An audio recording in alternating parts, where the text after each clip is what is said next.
Dans ce tuto, nous allons voir comment créer un Google Form. Pour ce faire, il faut se connecter à son compte Google et choisir dans le menu Forms. Une fois le menu Forms ouvert, il faut cliquer sur le plus en bas à droite pour créer un nouveau questionnaire.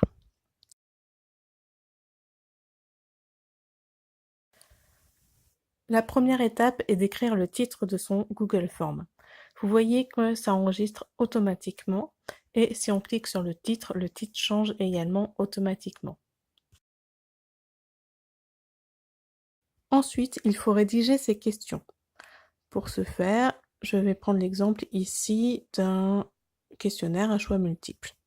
On écrit le titre de la question, puis en dessous, on écrit les différentes réponses possibles.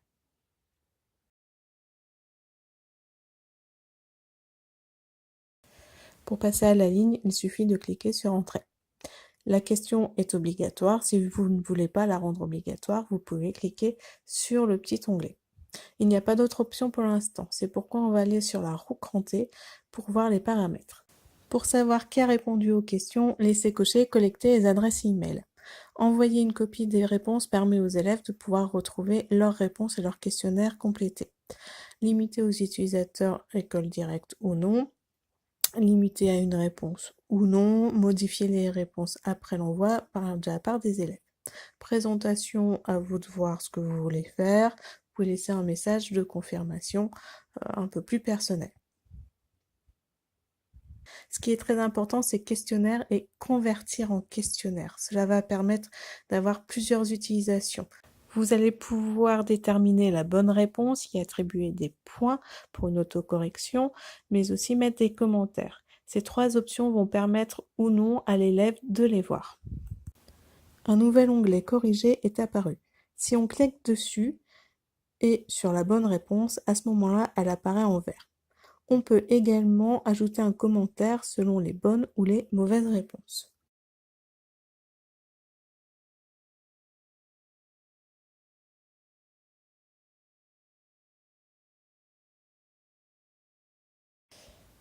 Ici, j'ai choisi d'ajouter en plus une vidéo YouTube. On va donc cliquer sur l'onglet vidéo, puis rechercher des vidéos. Je vais chercher une vidéo rigolote. On clique sur la vidéo qu'on veut utiliser, puis sélectionner.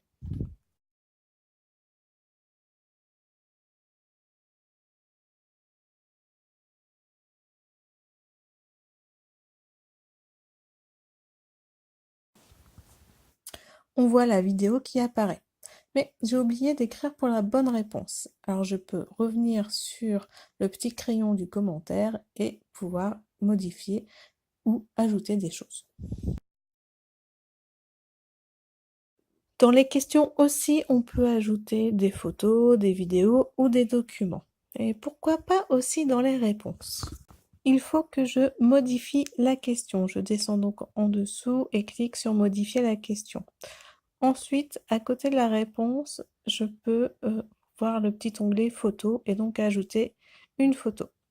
On peut soit importer, soit faire une photo, soit à partir d'une adresse internet, soit sa propre photo, soit son drive, soit on peut rechercher directement. Moi, je marque smiley et puis je prends mon petit smiley très content et je sélectionne.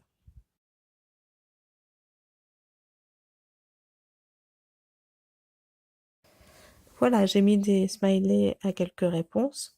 Regardons un peu l'onglet en bas à droite, les trois petits points. On peut voir trier les options en mode aléatoire pour que chaque élève ait un ordre différent des réponses. Pour créer une nouvelle question, on va cliquer sur le plus. Cette fois-ci, je vais avoir comme réponse oui ou non et selon la réponse, l'élève quittera le questionnaire ou aura une nouvelle question.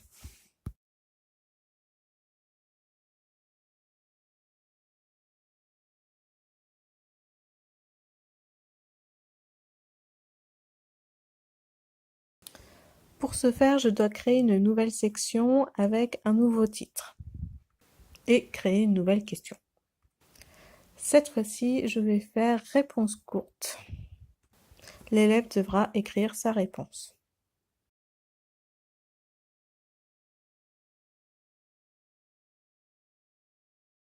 Il faut ensuite revenir à la question précédente et cliquer sur l'onglet avec les 3 petits points. Puis, accéder à une section en fonction de la réponse. Ici, s'il n'y a pas de question, l'élève termine le questionnaire. S'il a des questions, il passe à la page 2. Quand on crée un questionnaire, on peut voir un aperçu en cliquant sur l'œil tout en haut.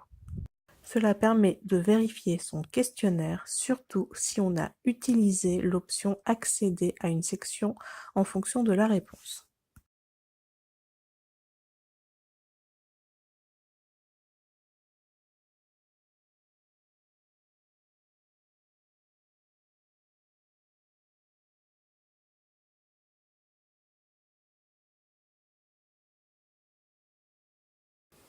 Une fois le questionnaire envoyé, on clique sur « Afficher la note » pour voir nos réponses, les bonnes réponses et la remédiation si besoin. Quand on revient sur la création du questionnaire, en haut, il y a les onglets « Questions » et « Réponses ». Sur « Réponses », on peut voir apparaître toutes les réponses. On peut choisir également « Individuel » pour pouvoir faire des commentaires personnels si besoin.